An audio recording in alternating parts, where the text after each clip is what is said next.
तो दोस्तों study गिड education hub में आपका स्वागत है। मैं हूँ गौरव सैनी एंड आज की वीडियो के अंदर हम देखेंगे जो आज का जो मॉक था 23 तारीख को जो आज का मॉक था उसका सलूशन देखेंगे।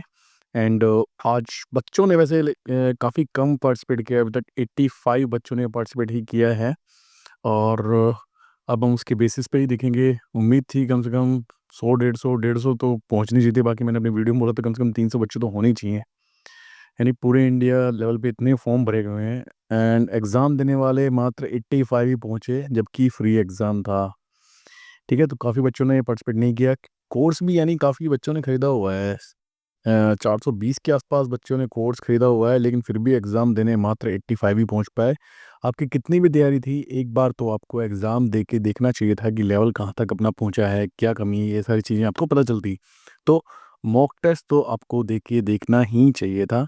एंड बच्चे कंधे मन तो नहीं कर रहा है कि नेक्स्ट वीक इसको एग्ज़ाम को शेड्यूल करें। 30 तारीख को संडे रहेगा, तो देखते हैं। नेक्स्ट वीक फिर करने की सोचते हैं, लेकिन बच्चे अगर ऐसा रिस्पॉन्स अगर इतना अच्छा नहीं रहेगा तो फिर उसको करने का कुछ खास फ़ायदा नहीं है। ठीक है। और अब इस वीडियो के अंदर क्या देखेंगे, पहले तो जो विनर है, जिनको मिलेगी ये टी शर्ट, उनको हम विनर अनाउंस करेंगे किसका फर्स्ट आया पोजीशन। एंड जिन बच्चों ने अभी तक खरीदा नहीं है CLA का कोर्स, वो CLA कोर्स जाके खरीद सकते हैं। इसमें टॉपिक वाइज क्विज है, प्रोफिशिएंसी मॉक टेस्ट आपको मिलेंगे सभी सिलेबस के अकॉर्डिंग। देन इसके बाद में रेलवे के, जीके के एंड चैप्टर वाइज आपको जीके, रीजनिंग, मैथ सभी की चीज़ें में आपको मिलेंगी। हिंदी इंग्लिश में नोट्स मिलेंगे।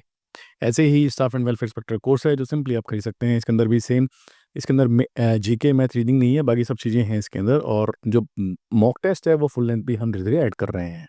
2 मॉक टेस्ट अब हो गए हैं फुल लेंथ, बाकी सब चल रहे हैं।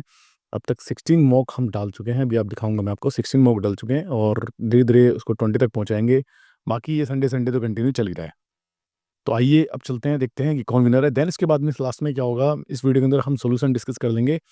और मैथ और रीजनिंग इसके अंदर मैंने प्रोफेशंसी सब्जेक्ट जो है वो डिस्कस किया हुआ है, एंड मैथ और रीजनिंग उसके अंदर वीडियो में डिस्कस किया हुआ है। वीडियो थोड़ी लंबी होगी, तो इसलिए आप इस वीडियो को 2x की स्पीड पे देख सकते हैं।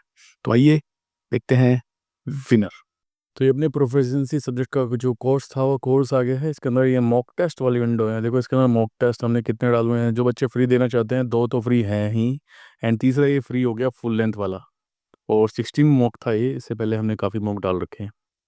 और जिन बच्चों ने कोर्स खरीदा हुआ है, इसके अंदर क्या है, री अटेम्प्ट की प्रॉब्लम है कि री अटेम्प्ट नहीं कर पाते। तो मैं सोच रहा हूँ कि इन दोबारा मॉक को, इनको ही दोबारा एक बार फिर से ऐड कर दूंगा, ताकि आप इनको दोबारा प्रैक्टिस कर ले। बाकी मैंने ऐड करूँगा, ये मैं सोचना कि सर ने बोला था वही रिपीट कर दिए। ये आपके फ़ायदे के लिए ही रहेंगे। आप दोबारा उन मॉक को करके देखेंगे तो आपको कुछ रिवीजन हो जाएगा फिर से, क्योंकि मैं री अटेम्प्ट की जो प्रॉब्लम है वो सोल्व नहीं करवा रहा हूँ। इसलिए मैं ये दोबारा मॉक ऐड कर दूंगा। और नए मॉक्स तो ऐड होंगे ही होंगे, तो उसकी टेंशन मत लेना कि सर तो नए मॉक तो ऐड करेंगे ही नहीं। अब इसके अंदर देख लेते हैं हम स्टैट्स। अब देखो इसके अंदर 85 स्टूडेंट ने ही दिया है। तो बच्चों, अगली बार अगर आप ट्राई करो तो मैक्सिमम बच्चे कोशिश करें, अपने ग्रुप के अंदर बोलें सभी बच्चों को, भाई एग्ज़ाम दो, तभी हमारा जो हर वीक ऐसे चलता रहेगा अच्छे से। और साथ के जो स्टूडेंट्स जो आपके साथ तैयारी कर रहे हैं, दोस्त लोग, उनको बोलो कि एग्ज़ाम दें। बाकी अपने जो सभी दोस्तों को चैनल भी सब्सक्राइब करवाएं, क्योंकि सब्सक्राइबर हमारे बिल्कुल भी यानी एकदम थम चुके हैं, बढ़ नहीं रहे हैं। तो अ, यानी जैसे कि आपको अच्छे कंटेंट से मोटिवेशन मिलता है, तो हमें भी यानी मोटिवेशन मिलेगा अगर बच्चे इसके अंदर 300 यहाँ पे दिखते हैं मुझे कि हाँ यार, इंडिया लेवल पे अच्छा कंपटीशन अपने को देखने को मिल रहा है। क्योंकि फॉर्म तो काफ़ी भरे गए होंगे, लेकिन फिर भी बच्चे बहुत कम पहुँचे हैं, 85 भी पहुँचे हैं। Average marks 41। देखो विनय तिवारी जी जो हमारे, आप सभी को दिख रहा होगा, विनर हैं वो। कॉन्ग्रेचुलेशन विनय तिवारी जी, आप अपना एड्रेस प्लीज़ हमें स्टडी कीड़ा जो एप्लीकेशन है उसके अंदर पर्सनली आप चैट के अंदर जाके हमें अपना जो एड्रेस है वो सेंड करें, ताकि हम आपको गिफ्ट आपके एड्रेस पे डिलीवर कर पाएँ। और ये सोमालिया जी जो सेकंड पोजीशन पे हैं, अविनाश जी थर्ड पोजीशन पे, और 89 नंबर स्कोर करना सीरियसली ये इतना इजी टास्क नहीं है। बहुत यानी पेपर इतना भी ईजी नहीं था। मैं अगर इसको देखो खोल के देखता हूँ, अगर मैं इनका जो सोल्यूशन है इनका खोल के देखता हूँ, देखते हैं कि प्रोफिशिएंसी में कितने इन्होंने सही किए हैं, एंड जीके एंड मैथ में। तो आप सॉल्यूशन पे जाके देखता हूँ मैं। तो देखो प्रोफिशिएंसी में इनके ओनली 4 क्वेश्चन ही गलत आए हैं। हाँ, प्रोविंस वाला मैं देख रहा हूँ, 4 क्वेश्चन ही गलत आए हैं इनके। एंड मैथ रीजनिंग में देखें तो इसमें 3 ही गलत आए हैं। एक्यूरेसी बहुत शानदार है। और एक क्वेश्चन इन्होंने स्किप किया है, वो रीजनिंग का स्किप किया है। बाकी क्वेश्चन सभी के सही, इतने सही क्वेश्चंस हैं भाई, वो शानदार परफॉर्मेंस है। तो बहुत अच्छा लगा कि बच्चे इतने अच्छे लेवल की तैयारी कर रहे हैं। और अविनाश जी इन सबने, यानी जो जिन्होंने 80+ स्कोर किया है, वो बिल्कुल काबिल तारीफ़ हैं। रंजन जी, बाबू साहेब, प्रदीप, दृष्टि, प्रशांत, नितीश, मनीषा, विक्रम, तो जिन्होंने यानी कि 70+ स्कोर किया है, वो मेरे हिसाब से काफ़ी सही हैं अपनी प्रिपरेशन के अंदर। आप इसको और भी अच्छे से कंटिन्यू कीजिए। नेक्स्ट मॉक में हम देखते हैं कि कितना स्कोर कब चलता है। और वीकली इसको सही ही कंडक्ट कराते रहेंगे। अभी सोचा था कि हमने कि भाई सैटरडे को CLA का रखेंगे, संडे को वेलफेयर इंस्पेक्टर का, और कंटिन्यू रखेंगे जब तक एग्ज़ाम नहीं हो जाएगा। लेकिन आप सभी बच्चे इसके अंदर इन्वॉल्व हों अच्छे से, तैयारी आप अच्छे से करें। अपने सभी दोस्तों को बोले कि ऐसा कुछ चल रहा है तो वहाँ पे आप पार्टिसिपेट कर सकते हैं। फ्री में कर सकते हैं, मैं ऐसा नहीं बोल रहा कि आप कोर्स खरीदें, क्योंकि ये तो फ्री था बिल्कुल ही। ठीक है, जो बच्चे कहीं दूसरे उन्होंने कोर्स खरीद रहा हुआ है, वो भी इसके अंदर पार्टिसिपेट तो कर ही सकते हैं, अपनी परफॉर्मेंस आप देख सकते हैं। ठीक है, तो उन बच्चों को बोलिए। बाकी आप सब्सक्राइबर ज़रूर ज़रूर ज़रूर लेके आएँ अपने घर में। किसी को भी, अपने जो बच्चे हैं, स्टूडेंट्स हैं जो तैयारी कर रहे हैं, उनको आप बोलिए सब्सक्राइब करने के लिए। ठीक है, तो आइए अब आगे बढ़ते हैं इसके सॉल्यूशन पे। इसका सॉल्यूशन आप, जिन्होंने, जिनके कम मार्क्स हैं, वो सॉल्यूशन ज़रूर देखें इसका कि कहाँ हमारी गड़बड़ हुई है। एंड उसके अंदर मैंने थोड़े बहुत पॉइंट्स ऐड भी किए हैं। ठीक है, तो आप सॉल्यूशन ज़रूर देखें। और जिनके कम नंबर हैं, जिनके यानी 70 से नीचे है, वो अपने वीक एरियाज़ पे फोकस ज़रूर करें कि कौन कौन से जो प्रोफिशिएंसी सब्जेक्ट के अंदर कौन से टॉपिक जिनके अंदर हमारे क्वेश्चन गलत हो रहे हैं, उन पे फोकस करना है। एंड जीके, रीजनिंग, मैथ में क्या गड़बड़ हो रहा है, मैथ और रीजनिंग के अंदर तो मैक्सिमम ट्राई कीजिए कि उसके अंदर कुछ भी गलत ना हो, क्योंकि वो इतने टफ आने वाला नहीं है। एंड वो स्कोरिंग रहेगा आपका। तो उसके अंदर अपनी कमांड बनाइए। जीके के लिए काफ़ी बच्चे पूछ रहे हैं, जीके सर कहाँ से पढ़े, तो मैंने आपको बोला था, एक मेरी वीडियो है कि जीके कहाँ से प्रिपेयर करें। तो उसके अंदर लूसेंट सही एक बुक है, लूसेंट साइंस पढ़िए। देन उसके बाद में प्रीवियस ईयर के क्वेश्चन जितने हैं वो सब कर दीजिए। फिर आपको कुछ देखने की ज़रूरत नहीं है। ठीक है, तो इतना आप जीके पढ़ लीजिए। तो दोस्तों, हम सॉल्यूशन करते हैं start. Full length mock test जो हमारा हुआ था SWI का 16वां, जो कि 23 तारीख को संडे को हुआ था। तो इसके लिए हम जो इसके अंदर क्या क्या डिस्कस करेंगे, प्रोफिशिएंसी सब्जेक्ट हम डिस्कस करेंगे, देन इसके अंदर मैथ और रीजनिंग डिस्कस कर लेंगे। ठीक है, तो आइए वीडियो को करते हैं स्टार्ट। सबसे पहले क्वेश्चन था, what is the time limit to get information under RTI। तो इसके अंदर भाई हमारा क्या आंसर हो जाएगा, 30 दिन के अंदर। ये टिक के अंदर इसको आंसर अब मत माना, इसके अंदर सिंपली मैंने कमेंट्स ऐड कर रखे हैं। जब मैं PDF आपको शेयर करूंगा तो यहाँ पे आप देख के इसमें जो जो इंपॉर्टेंट पॉइंट्स हैं वो मैंने ऐड कर रखे हैं। ठीक है, तो इसमें दूसरी बात क्या हो जाएगी कि भाई अगर इंफॉर्मेशन कंसर्न है विद लाइफ और लिबर्टी से रिलेटेड है, तो फिर आपको कितने घंटे लगेंगे, 48 घंटे। ठीक है, और 48 घंटे में आपको इन्फॉर्मेशन देनी पड़ेगी। अगर आपकी रिक्वेस्ट है जो कि ट्रांसफर कर दी जाती है अनदर अथॉरिटी को, तो उसके अंदर 5 डेज क्या है, एक्सटेंडेड रेस्पॉन्स टाइम है, 5 डे एक्सटेंडेड हो जाता है। तो ये हमने थोड़े और फैक्ट इसके अंदर ऐड किए हैं। CIC central chief information commissioner ITI में भाई अपॉइंटेड किसके द्वारा अपॉइंट किया जाता है, तो यहाँ पे क्या जाएगा, हमारा आंसर आ जाएगा प्रेसिडेंट। एंड इसका टर्म कितना होता है भाई, या तो 5 साल तक, 5 साल तक होता है, या फिर इसके अंदर इसके पॉइंट 5 साल, या फिर 65, जो भी पहले हो वहाँ तक उसका जो टर्म होता है। तो इससे ऊपर कोई क्वेश्चन पूछा जा सकता है कि भाई कितने साल के लिए होल्ड करता है, तो 5 साल के लिए कितनी, यानी मैक्सिमम एज लिमिट कितनी है, 65। ठीक, विच रेगुलरली। दैन नेक्स्ट हमारा आ गया भैया NPS। तो NPS से रिलेटेड आ गया इसके अंदर, भाई कौन अथॉरिटी कौन है, तो इसके अंदर पेंशन फंड रेगुलेटरी जो हमारी जो है अथॉरिटी, वो NPS की हो गई। NPS के अंदर हमारे न्यू नेशनल पेंशन स्कीम, इसके अंदर 2 तरह के हमारे पास अकाउंट होते हैं। एक तो Tier 1 अकाउंट होता है इसके अंदर, एक Tier 2 अकाउंट होता है। टीयर गवर्नमेंट सब्सक्राइबर जो होते हैं उनका अकाउंट खुलता है Tier 1 के अंदर, एंड प्राइवेट जो सब्सक्राइबर होते हैं उनके लिए अकाउंट खुलता है Tier 2 के अंदर। गवर्नमेंट भी वाले भी अपना वॉलंटरी अकाउंट इसके अंदर खुलवा के पैसे निवेश कर सकते हैं Tier 2 अकाउंट के अंदर। जब रिटायर्ड होते हैं तो उसमें मैक्सिमम हम 60% तक निकलवा सकते हैं। एंड वो लमसम अमाउंट आपको मिल जाता है। 40% जो होता है बचा हुआ, उसके ऊपर हमारी क्या है, वो एन्युटी एन्युटी यानी कि पेंशन बनती है। ठीक है, ये इंपॉर्टेंट फैक्ट और हो गए। और 1 जनवरी 2004 को हमारा जो NPS था वो स्टार्ट हुआ था। उससे पहले क्या चल रहा था, ओल्ड पेंशन स्कीम हमारी चल रही थी। तो ये देखो नेक्स्ट आ गया, minimum percentage of the corpus must be use to purchase annuity, यानी कि रिटायरमेंट जिसके ऊपर बनेगी तो 40% पे बनेगी। एंड लमसम का आ जाता है कि भाई कितने मैक्सिमम कितना नहीं निकलवा सकते हैं, तो 60% हमने निकलवा सकते हैं पेंशन के लिए। नेक्स्ट चलते हैं हम। इसके अंदर आ गया आर्टिकल 14। देखो आर्टिकल 14 किससे रिलेटेड हो गया, इक्विटी बिफोर लॉ से रिलेटेड हो गया। देन इसके अंदर 19, यार ये किस तरीके से आ रहा है, ये आज के अंदर 19(1)(a हमारा किससे रिलेटेड हो गया, फ्रीडम ऑफ स्पीच से। देन 19(1)(c हमारा किससे रिलेटेड हो गया, 19(1)(c हमारा रिलेटेड हो गया right to form association and prohibition of child labour labour जो हमारा हो गया वो हमारा हो गया आर्टिकल 24। नेक्स्ट चलते हैं, आर्टिकल 23 किस रिलेटेड है भाई, चाइल्ड लेबर से रिलेटेड तो अभी हमने देखा ही आर्टिकल 24 होता है। And force labour and human trafficking वो क्या होता है, आर्टिकल 23 होता है।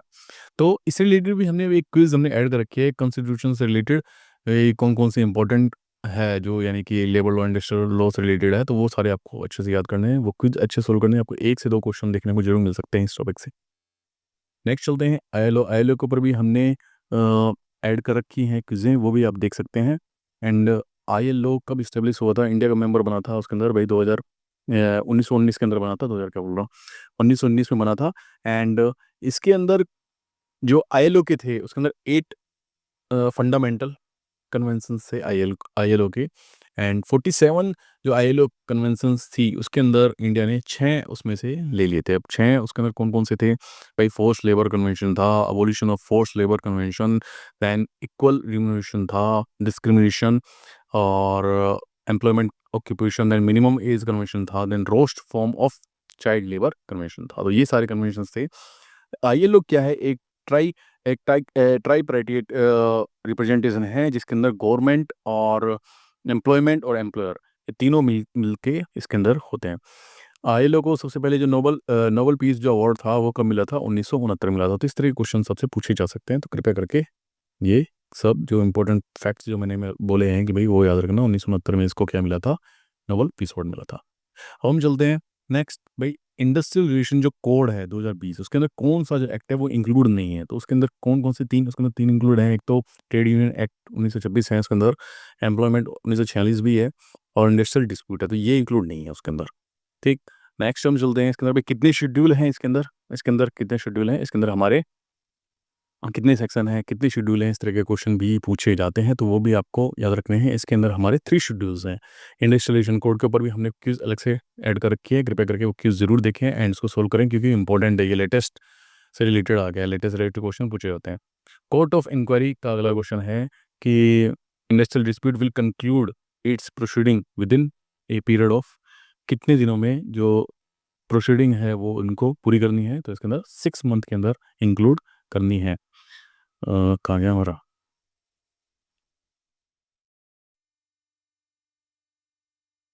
रुको 1 मिनट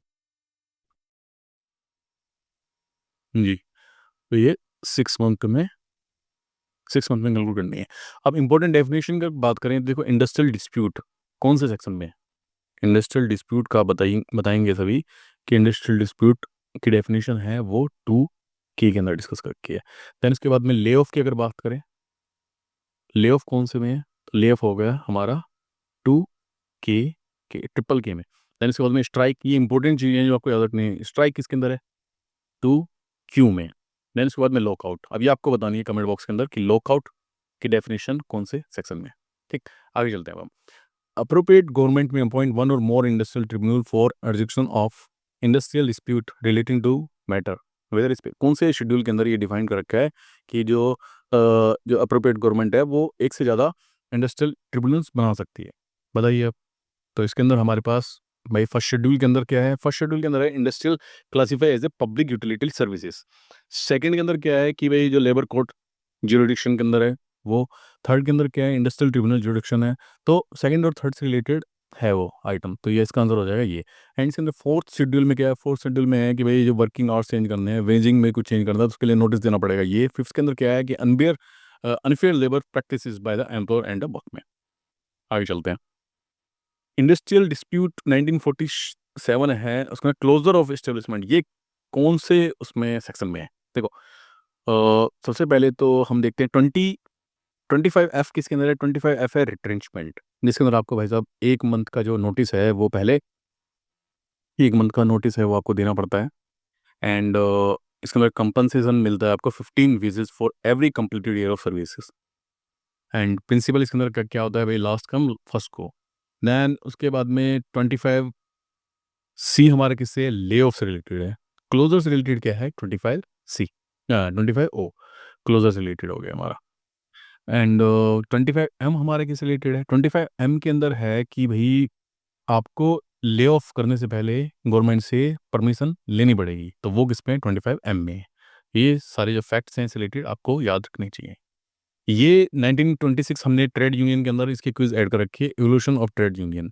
तो उसके अंदर हमें बताना पड़ेगा भाई किसने, इससे रिलेटेड क्वेश्चन पूछे जाते हैं। बीएमएस किसने बनाया, देन आईएनयूटी यूटीसी किसने बनाया, all India trade union commission किसने बनाया, कांग्रेस किसने बनाया। तो ये सब आपको याद करने पड़ेंगे। सबसे पहले देखो 1890 में, 1890 में हमारा, हाँ स्पेड हमारा ठीक से काम है। 1890 के अंदर हमारा बॉम्बे बॉम्बे मिल हैंड एसोसिएशन नारायण मेघजी लोखंडे ने बनाया। देन 1918 में, नहीं 1918 में हमारा हो गया मद्रास लेबर यूनियन, बीपी वाडे जी ने। देन 1918 के अंदर हमारा हो गया, 1918 में हमारा टेक्सटाइल लेबर एसोसिएशन, जो किसने बनाया, महात्मा गांधी जी ने एंड अनुसूभाई सराभाई ने। तो 1920 के अंदर हमारा हो गया AITUC, ये लाला लाजपत राय जी ने और दीवान चमनलाल जी आनंद जोशी ने। 1955 के अंदर हमारा आया BMS, जो इसने बनाया दत्तोपंत ठेंगांडी। तो ये हमारा हो गया, क्या हो गया, आंसर हो गया। अब कितने सन में आया है हमारा, 1955 में। देन 1969 में labour progressive federation, M Karunanidhi. तो इस तरीके से आपको सारे जो है एक बार याद करने पड़ेंगे।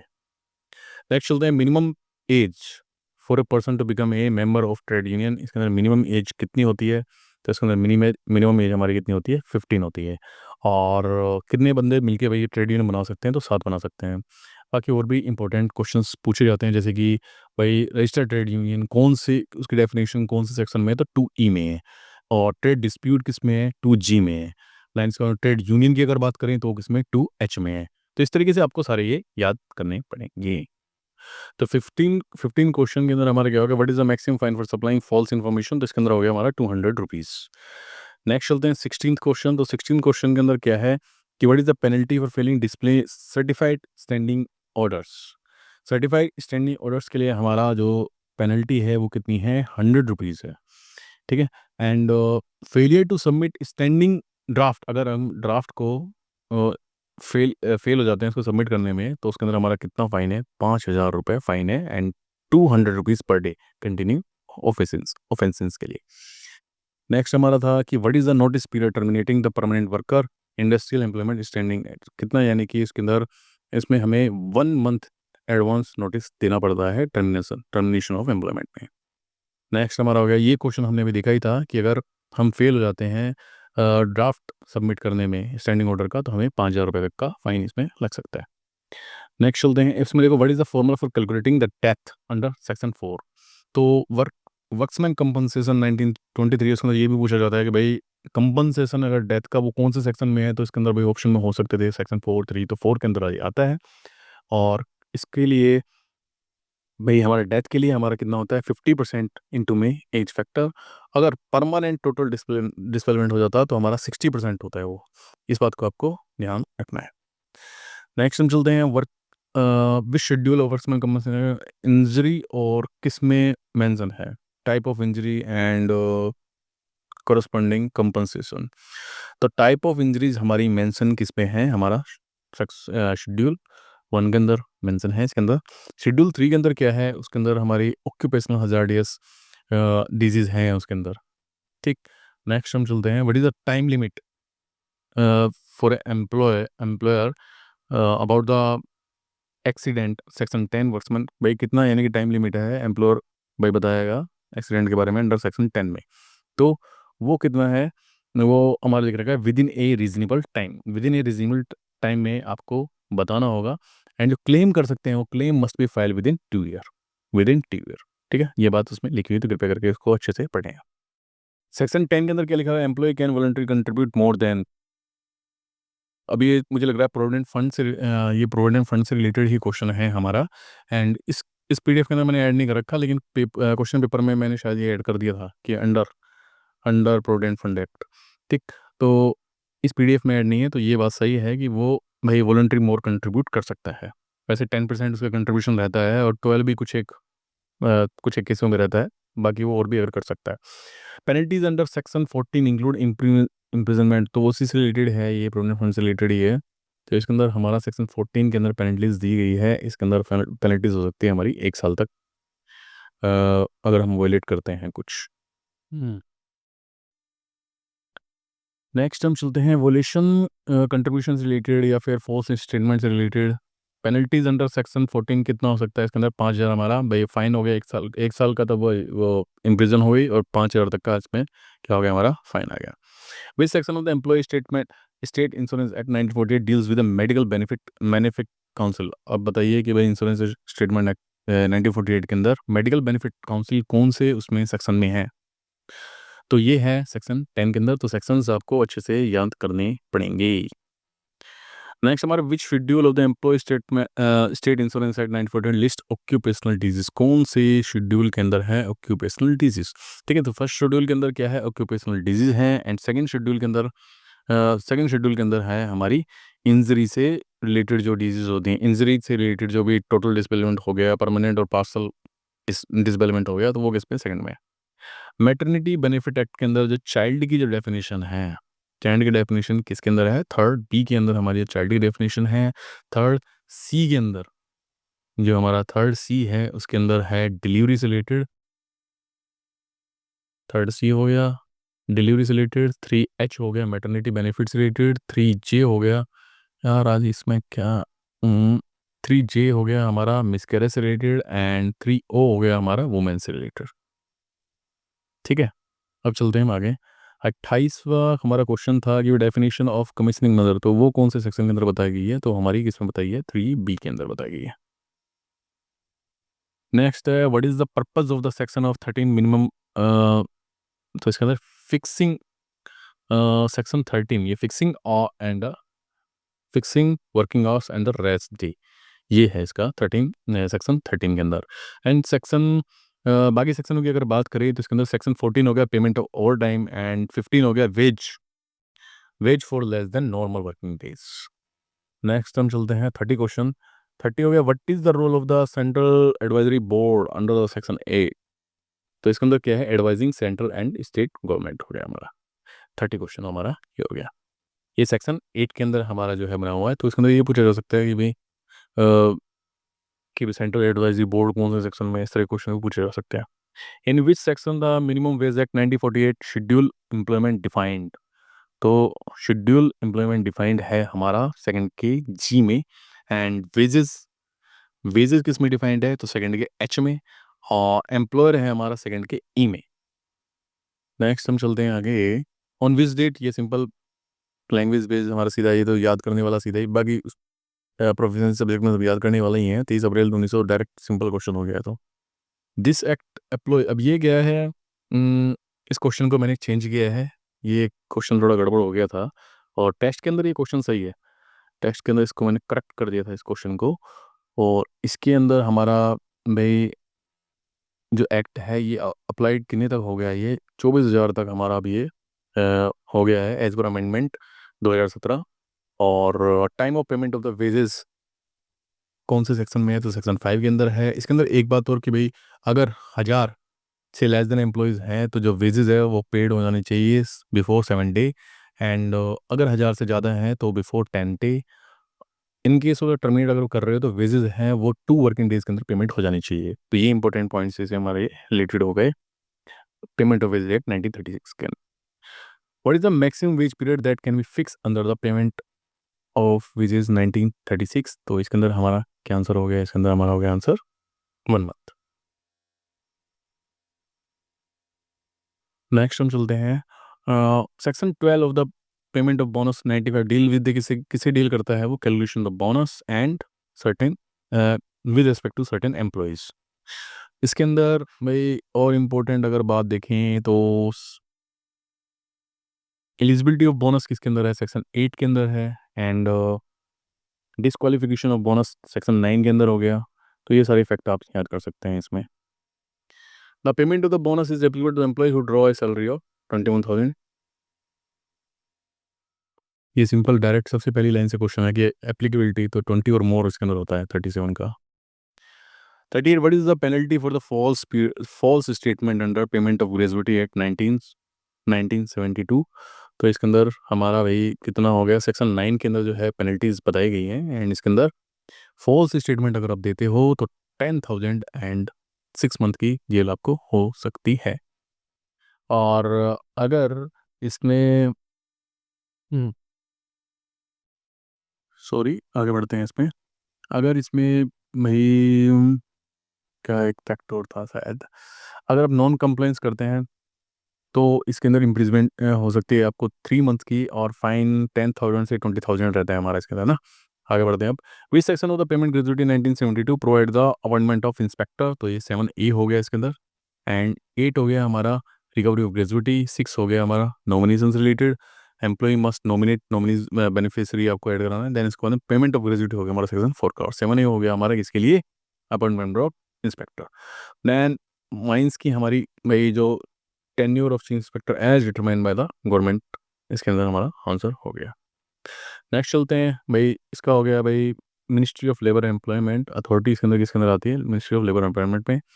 इन which section the weekly rest is mention, कौन से उसके अंदर वीकली जो रेस्ट है वो मेंशन है सेक्शन में, तो इसका आंसर बताइए नहीं क्या है इसके अंदर। तो इसके अंदर सेक्शन 28 हमारा है वीकली उसमें, एंड तो सेक्शन 21 हमारा हो गया मेडिकल एम्प्लायंसेस से related, notice of accident 20 through 23, और नोटिस ऑफ डिजीज हो गया हमारा 25 में।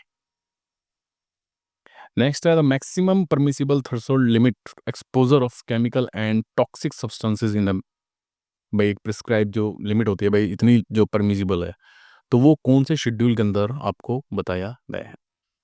तो इसके अंदर भाई हमारा बताया गया है, देखो सबसे पहले जो शेड्यूल के अंदर क्या बताया गया है, list of industries involve hazardous process,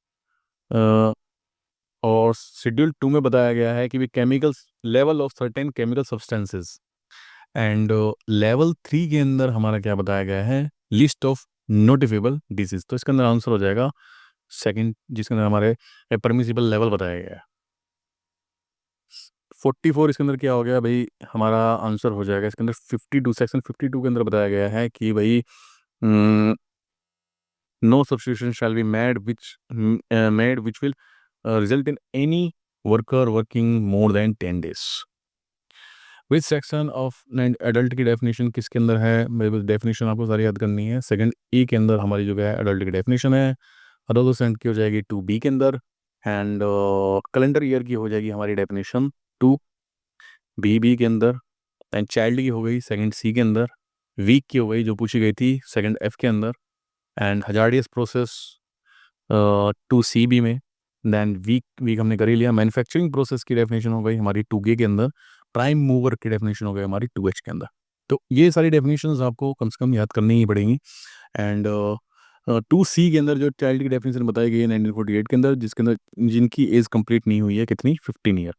ठीक है, तो चाइल्ड की जब 50 कंप्लीट ना हो, एडोलेसेंट के लिए हमारी हो गई 15 एंड नॉट कंप्लीटेड 18। ठीक है, इन दोनों के बीच में, एंड जिनकी 18 कंप्लीट हो जाती है तो क्या बोलते हैं, एडल्ट। 47 के अंदर भाई हमारा क्या हो गया, माइन की डेफिनेशन, उसके अंदर हो गया हमारा all of the above, mining process, transportation and processing of minerals. तो कंप्यूटर के भी 2-3 क्वेश्चन पूछे जाते हैं, कंप्यूटर क्विज भी हमने ऐड कर रखे हैं। कोबोल लैंग्वेज किससे बेस्ड है, बिजनेस एंड एडमिनिस्ट्रेटिव प्रोसेस से रिलेटेड है। CRT हमारा क्या हो गया भाई, to create electron beam to create images, which the following process is an input devices. Input devices इनमें से कौन सा है हमारा, तो इनपुट डिवाइसेस हो गया भाई हमारा प्रिंटर आउटपुट हो गया, स्पीकर भी आउटपुट हो गया, प्रोजेक्टर भी हमारा क्या आउटपुट हो गया, जोयस्टिक क्या हो गया हमारा एक इनपुट डिवाइस है। तो इस तरह से क्वेश्चन भी हमारे पूछे जाते हैं।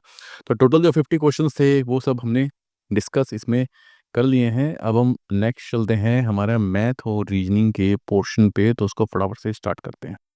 तो दोस्तों अब हम स्टार्ट करते हैं रीजनिंग। देखो इस तरह क्वेश्चन करने के लिए आपको वैसे जब ऑनलाइन दोगे तो आपको एक शीट मिलेगी, तो शीट पे जाके सबसे पहले आपको क्या लिखना है, ABCD आप लिख लेना।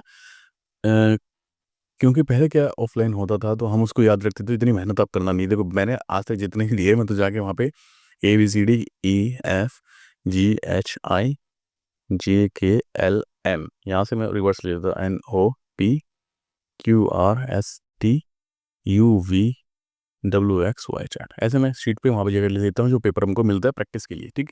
तो वहाँ पे आप जाके लिख सकते हैं ऐसे।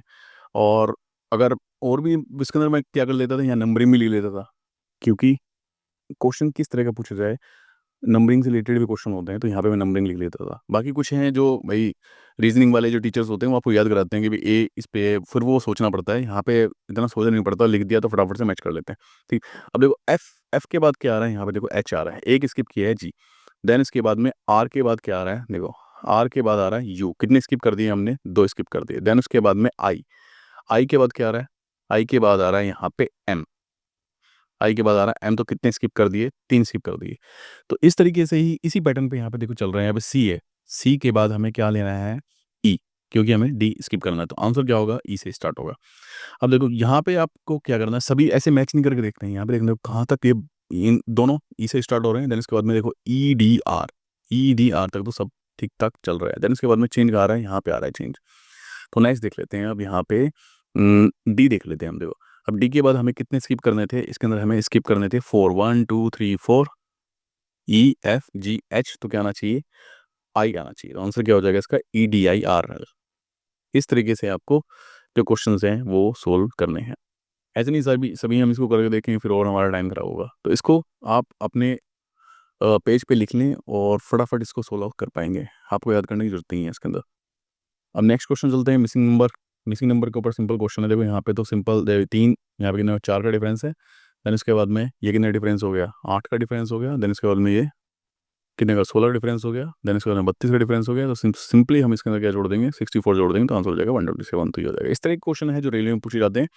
एक दो बच्चे कमेंट्स थे कि सर रीजनिंग और मैथ काफ़ी दी था, तो इतना भी यानी लेवल रहता नहीं है, फिर भी हम धीरे धीरे क्या है लेवल को इंक्रीज करने की कोशिश करेंगे।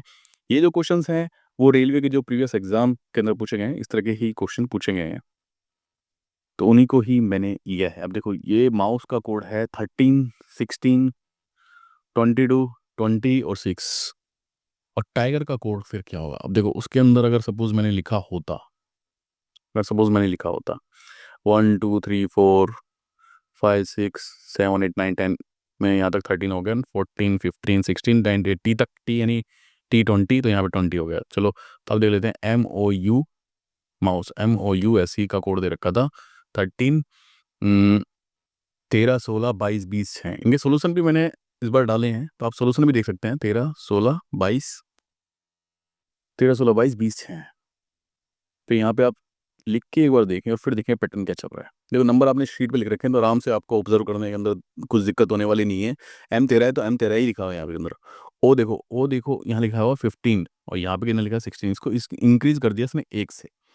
यू पे देखो, यू यहाँ पे कितना हो गया हमारा भाई, ये T20 था, तो ये हो गया, यू हो गया हमारा 21, और वैसे इसके अंदर कितना लिख रखा है इसने 22 हो गया, तो ये भी हमारा कितने बढ़ गया, एक से बढ़ गया। देन एस, एस हमारा कितना बढ़ गया, ऐसा है हमारा वैसे तो 19, लेकिन इसने रखा है 20, तो +1। तो सभी में क्या है, एक एक एक बढ़ रहा है।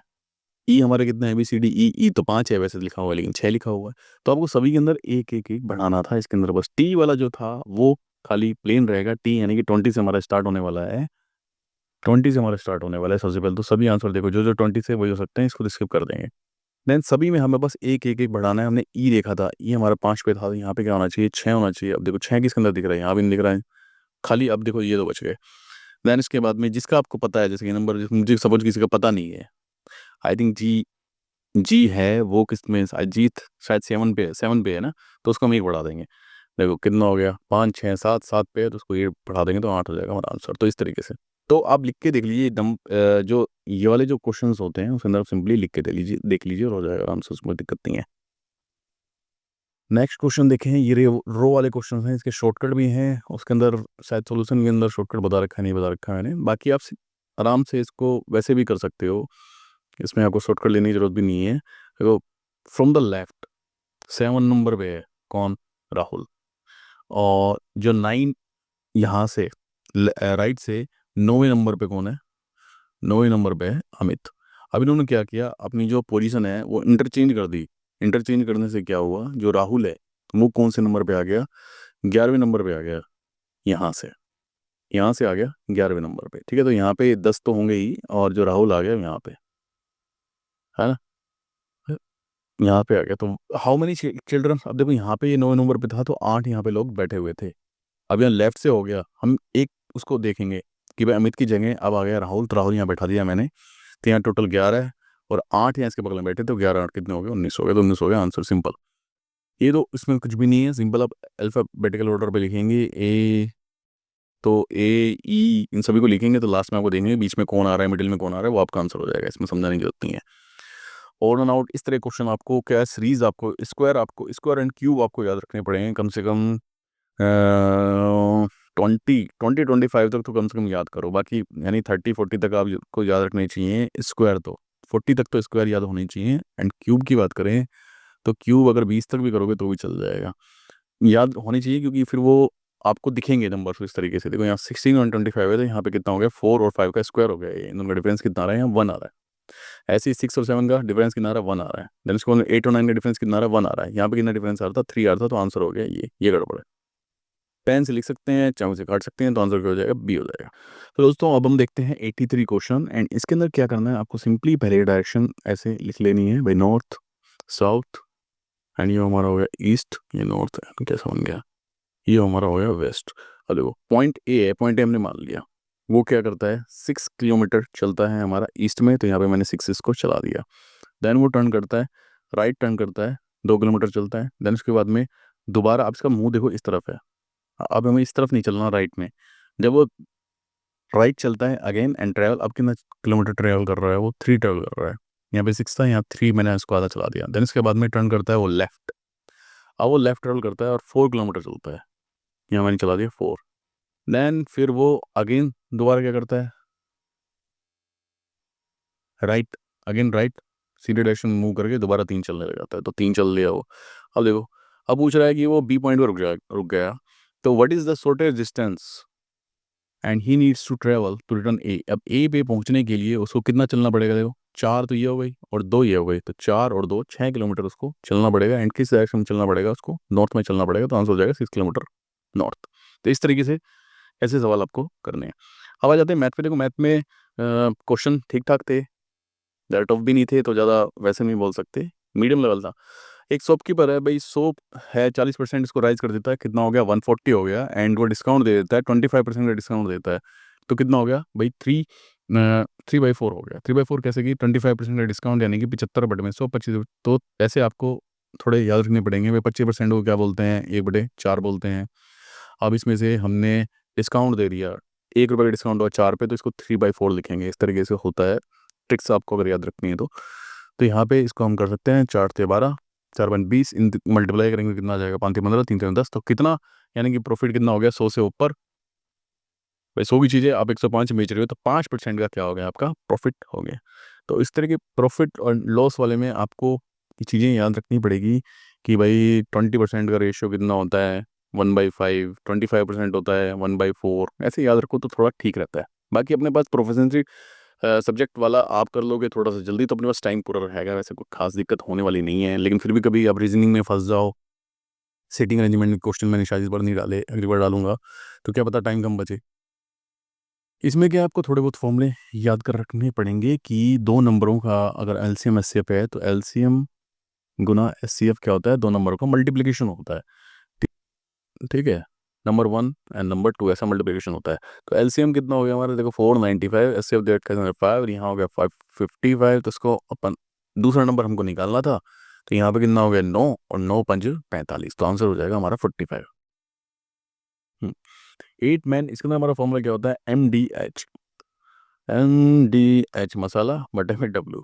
ठीक है, man, day, R and work, ये फॉर्मूला सिंपली आपको लगाना था। देखो 8 घंटे 20, इसके अंदर देखो डे एंड 6 आवर, तो T6 हो गया हमारा, बराबर में 10 एंड 8, और हमें निकालना था डेज निकालने हैं। ठीक है, सिंपल वर्क दी इसके अंदर वाली चीज़ नहीं रखी थी, तो सिंपल सा कट रहा था ये। तो यहाँ से हमारा कट गया, हमारे 2 पे 8 से 8 कट गया, तो 6 कितना हो गया हमारा 12 आंसर हो गया। मैथ बिल्कुल भी टफ नहीं था। What is the speed of the train. अब देखो स्पीड ऑफ ट्रेन वाले भी क्वेश्चंस आपको करने हैं। भाई हमारी ट्रेन है, ये 150 मीटर की है, और ये हमारा प्लेटफॉर्म हो गया 200 मीटर का, 200 मीटर का पूरा प्लेटफॉर्म हो गया, तो इसको पार करने के अंदर यानी कितना टाइम हमको लगेगा। अब देखो टोटल लेंथ कितनी हो गई, स्पीड बराबर में हमारा क्या होता है, स्पीड बराबर होता है distance per unit time, distance per unit time. तो हमें क्या निकालनी है, स्पीड निकालनी है। डिस्टेंस कितना हो गया उस ट्रेन को, भाई ये ट्रेन है इसको 350 ट्रेवल करना पड़ेगा, तो ये डायरेक्शन पहले यहाँ तक जाएगी और फिर से ये लास्ट वाला डब्बा क्रॉस करेगा प्लेटफॉर्म को, तो पूरा टोटल इसको कितना ट्रेवल करना पड़ेगा, इसको खुद की लेंथ ट्रेवल करनी पड़ेगी, एक प्लेटफॉर्म ट्रेवल करना पड़ेगा। तो कितना हो गया 350 बटे में 20। देन इसको हमें कन्वर्ट करना है किलोमीटर पर आवर के अंदर, तो ये कितना हो जाएगा 5/18 से आप इसको कन्वर्ट कर सकते हो। इसको हम चेंज कर लेंगे तो इसको मैंने उल्टा लिख दिया, उल्टा लिख दिया, इसको कितना हो जाएगा 18/5 हो जाएगा। ये इसको हम काट देंगे, ये हो गया 9 पे और ये हो गया 535, तो 9×7 = 63 किलोमीटर पर आवर हमारा आ गया। ठीक है, अगर ये मीटर पर सेकंड के अंदर पूछता, मीटर पर सेकंड में पूछता तो हमें कुछ करने की जरूरत नहीं थी, लेकिन हमें इसको कन्वर्ट किया है। कन्वर्ट करने के लिए हमें 18/5 से मल्टीप्लाई करना पड़ता है। किलोमीटर पर आ रहा है, उसको मीटर पर सेकंड के अंदर कन्वर्ट करना है तो 5/18 से मल्टीप्लाई करना पड़ता है, और मीटर पर आवर से अगर किलोमीटर पर आवर के अंदर कन्वर्ट करना है तो फिर इसको 18/5 से मल्टीप्लाई करना पड़ता है। अब हम चलते हैं आगे। 88 क्वेश्चन है सिंपल इंटरेस्ट। अब इसके अंदर देखो क्या था, सबसे पहले तो हमें सिंपल इंटरेस्ट उन्होंने दे रखा है 50, तो PRT/100 हमारा फॉर्मूला है ना। तो P की वैल्यू रख दी यहाँ पे मैंने, सिंपल बेसिक से आपको बता रहा हूँ। इसके अंदर 5×2/100 काटा, तो प्रिंसिपल अमाउंट कितना आ गया हमारा 500 आ गया, प्रिंसिपल हमारा 500 आ गया। अब हमें कंपाउंड निकालना है सेम उससे ही, ठीक है। तो उसका फॉर्मूला क्या हो गया हमारा भाई, 500 गुना में, और 2 साल चाहिए, सेम रेट है, सेम रेट है, ठीक है। तो 105/100, 105/100, इन सब को आप मल्टीप्लाई करोगे तो फिर आपको उसमें से सब्ट्रैक्ट कर देना 500, तो आंसर आ जाएगा हमारा 51.25। ठीक है, तो सबसे पहले आपको प्रिंसिपल निकालना था। प्रिंसिपल निकालने के बाद में CI का जो फॉर्मूला है वो आप लगा दो, और आपका जो अमाउंट है, कितना हमारा कम इंटरेस्ट है, वो निकल जाएगा। इसके अंदर ज़्यादा शॉर्टकट लेने की जरूरत नहीं, क्योंकि सिंपल क्वेश्चन था। बाकी शॉर्टकट लगा के तो और भी जल्दी हो सकता था ये। अब अब कोर्स इसके अंदर वैल्यूज़ आपकी ट्रिग्नोमेट्री हमारे सिलेबस के अंदर लिखा हुआ था, ट्रिग्नोमेट्री से रिलेटेड भी क्वेश्चन पूछे जा सकते हैं। ये बिल्कुल ही सिंपल था। इसके अंदर cos 60 की वैल्यू जो टेबल है वो आपको याद रखनी पड़ेगी। cos 60 1/2 होता है, sin 60 1/2 होता है, तो आंसर क्या हो जाएगा 1। बहुत सिंपल क्वेश्चन था ये। देन इसके बाद में एरिया ऑफ द सर्कल है। देखो सबसे पहले एरिया है, सर्कमफेरेंस आपको निकालना है। तो एरिया अगर 154 होता है तो 22/7 एंड r²। एरिया का मैंने फॉर्मूला लगा दिया πr²। यहाँ से हमने इसको काटा, यहाँ आ गया 7, 7×7, यहाँ r² है, तो यहाँ पे r की वैल्यू होगी 7। अब आपको निकालना है सर्कमफेरेंस, जिसका आंसर क्या होता है, जिसका हमारे पास फॉर्मूला क्या होगा 2πr। पाई हो गया 22/7, यहाँ 7 से 7 काटेंगे तो कितना आ जाएगा 44। आंसर हो गया 44। नेक्स्ट चलते हैं। देखो नेक्स्ट हमारा था ये क्वेश्चन, एंड इसके अंदर अगर आपको ABC रेशियो से रिलेटेड भी क्वेश्चन आपसे पूछे जा सकते हैं। तो 3A बराबर में 6B बराबर में 7C बराबर में 1K आप लिख लीजिए। A बराबर क्या हो जाएगा K/3, ऐसे ही K/6, ये इसको लिख लीजिए सभी को। इसको बराबर सब इसके नीचे बराबर होंगे, तो यहाँ पे क्या आ जाएगा K/K सब कट जाएगा, यहाँ 7। अब ये यानी एक तरीके से आ गया 1/3, 1/6, 1/7। मल्टीप्लाई कर दीजिए, किससे करोगे 40, इनका जो LCM है उससे ही इसको मल्टीप्लाई कर लीजिए। तो आप 42 से मल्टीप्लाई कर लीजिए। 42 से मल्टीप्लाई करोगे तो यहाँ पे कितना आ जाएगा 14, एंड यहाँ पे कितना आ जाएगा 42 से मल्टीप्लाई करोगे तो 6 7 जा 7 और 6, तो 1476 हमारा आंसर हो जाएगा।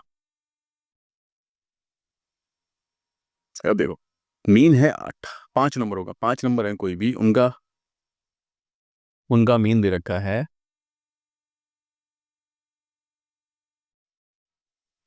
5 नंबर हैं कोई भी, एंड उनका मीन दे रखा है 18।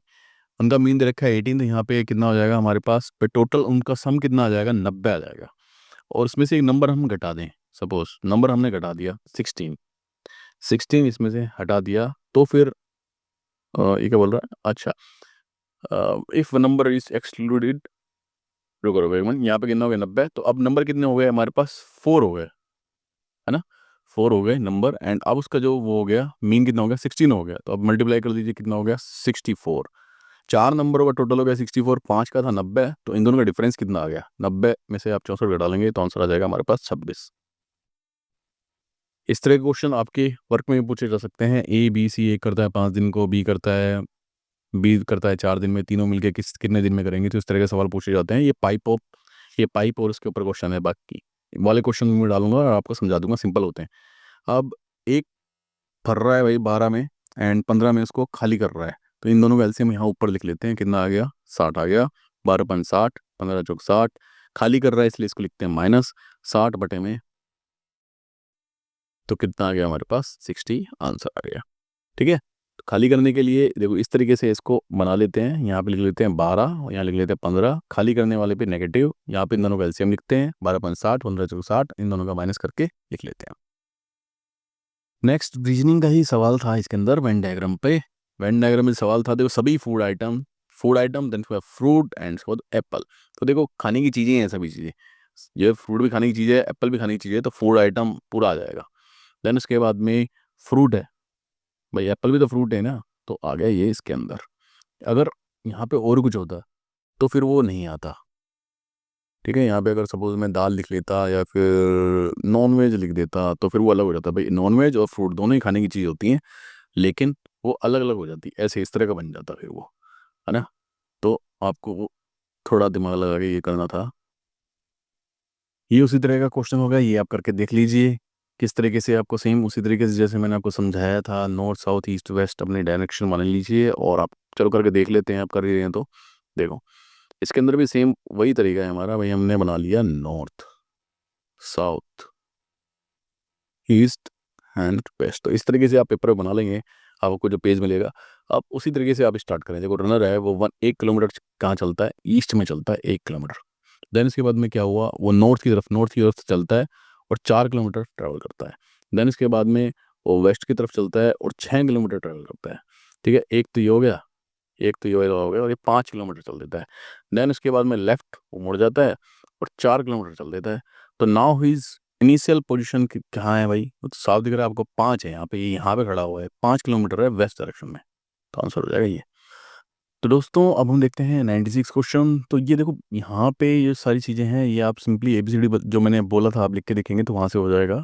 बाकी डिजिट को अगर देखें तो 2 है, 2 के बाद -9 है, माइनस तो इनका डिफरेंस अगर देखें तो इन दोनों में डिफरेंस आ रहा है 11 का, यहाँ भी 11 का, यानी कि माइनस जो 11 है वो हर कहीं से सब्ट्रैक्ट हो रहा है, तो -11 यहाँ सब्ट्रैक्ट करेंगे कितना जाएगा? -42, तो आंसर हो जाएगा जी। बाकी आप जो नंबर जो ऊपर लिखे हुए हैं उनको आप एक बार मैच करा के देख लेना। नेक्स्ट है भैया स्टील मेक्स टावर। तो यहाँ पे आप SMT का कोड है 512, और ब्रिक्स मेक टावर इसके अंदर हमारा 175। अब देखो इसके अंदर भी आ गया मेक टावर, इसके अंदर भी आ गया मेक टावर। अगर कॉमन अगर देखें तो 1 और 5 है, 1 और 5 इसमें भी है। अब 2 और 7 हमारा जो है वो ब्रिक के लिए और स्टील के लिए, है ना। अब हम देखते हैं कॉमन ब्रिक, देखो ब्रिक एंड स्टील। अब मैंने आपको बताया था कि जो 2 और 7 है वो ब्रिक एंड स्टील के लिए, तो एंड किसके लिए हो गया? 3 के लिए हो गया, है ना। तो आंसर हो गया हमारा 3। दोस्तों अब देखते हैं 98 क्वेश्चन, एंड इसके अंदर लिखा हुआ है कि जो आई ने जो स्कोर किया है ना वो मैक्सिमम किया है, और ओनली जी स्कोर स्कोर लेस देन के, केवल जो जी है वो लेस देन के है। ठीक है, तो यहाँ हम लिख देंगे ओनली जी स्कोर लेस देन के, तो ये लास्ट में आ जाएगा यार, यहाँ लास्ट में, क्योंकि उससे लेस खाली एक ही है। देन उसके बाद में इसने लिखा हुआ है कि L score more than H but less than J. अब इसको हमें फिर सेट करने देंगे, ये तो सबसे लास्ट के अंदर है ही ये दोनों, तो यहाँ पे इसको बीच में हमें, और वो मैक्स है तो ये आ जाएगा ऐसे। अब उस पूछ रहा है कि how many them score more than H but less than J, तो इसके अंदर एक ही आ रहा है, ओनली वन। वो तो इसी से हो गया था हमारा, यहीं से ही, इस वाली कंडीशन से ही हमारा हो गया ये। इसके अंदर लिखा हुआ था कि मोर than H but less then, तो उसके अंदर तो एक ही हो गया। 99, इसके अंदर क्या करना होता है, आपको सिंबल है वो चेंजेस करने होते हैं भाई। इसके अंदर लिखा हुआ है माइनस, माइनस का मतलब क्या है हमारा? माइनस का मतलब है मल्टीप्लाई, तो 22 × 5, और डिवाइड का है प्लस, +3, एम प्लस का माइनस, और मल्टीप्लाई का है डिवाइड, तो यहाँ डिवाइड हो गया 3। तो यहाँ पे कितना आ जाएगा 4, और यहाँ पे कितना हो जाएगा 110, 3, तो कितना आ जाएगा हमारे पास 109। हाँ, तो ये हो गया हमारा लास्ट क्वेश्चन, 100 क्वेश्चन। देखो लास्ट इसके अंदर क्या है, ये बनाते हैं हम डायग्राम सबसे पहले तो। देखो पी डॉलर का साइन है, क्यू, इसका मतलब क्या है कि ए ना सिस्टर है बी की। सिंपल, यानी कि एक लाइन से खींचना, इसका मतलब क्या है, भाई बहन है। ठीक है, पी क्यू, और ए जो सिस्टर है इसके अंदर, यानी कि ऐसे पी सिस्टर है। देन नेक्स्ट है क्यू स्टार। क्यू स्टार का मतलब क्या है कि ए इज ए डॉटर, यानी कि Q is a daughter. Daughter तो मैंने इसको दिया नेगेटिव, यानी कि फीमेल, और पॉजिटिव हो गया हमारा प्लस, तो यहाँ पे हो गया आर। और ये यानी कि एक लेवल ऊपर देने के लिए इसको ऊपर की तरफ मैंने इसको लिया। देन ये दे रखा है हैज़ दे रखा है, इज ए हस्बैंड। हस्बैंड यानी कि हम देते हैं इसको डबल वाले से, हस्बैंड ऑफ बी। तो ये हमारा क्या है, इसके अंदर प्लस है, एंड एस हमारी क्या है, नेगेटिव है। नेगेटिव यानी कि फीमेल हो गई। अब ये पूछ रहा है कि भाई रिलेशन क्या होगा पी एंड एस के बीच में, तो साफ दिख रहा है हमें क्या हो गया, वो डॉटर है उसकी। ऐसा है वो मदर है, मदर है किसकी, पी की। पी की मदर है साफ। एंड सन इन लॉ नहीं है, ग्रैंडमदर नहीं है, सिस्टर नहीं है, तो दिख रहा है आपको भाई जो पी है, ये लेवल मैंने बता दिया आपको, ये दोनों बेटियां हैं आर और एस की, और एस उसके अंदर फीमेल है, तो इज मदर ऑफ पी। तो ये हो गया हमारे सारे सवाल खत्म। ठीक है दोस्तों, तो इस वीडियो के अंदर हमने पूरा सोल्यूशन हमने देख लिया है। एंड नेक्स्ट जो होगा वो संडे को होगा, और देखते हैं उसकी एनालिसिस हम लाते नहीं लाते। बाकी इस वीडियो को ज़्यादा से ज़्यादा अपने शेयर करें, एंड चैनल को सब्सक्राइब करना बिल्कुल ना भूलो। जिन बच्चों ने अब तक कोर्स लिया नहीं है, कृपया करके वो कोर्स लीजिए, और अपने प्रोफिशिएंसी टेस्ट की सबसे ज़्यादा उसके अंदर प्रिपरेशन आप कर सकते हैं। फुल लेंथ मॉक अभी हमने 2 डाले हैं, बाकी और भी डालते रहेंगे। और कोर्स आप ज़रूर बाय करें। Please like share and subscribe our channel study गिरा। थैंक यू दोस्तों, बाय बाय।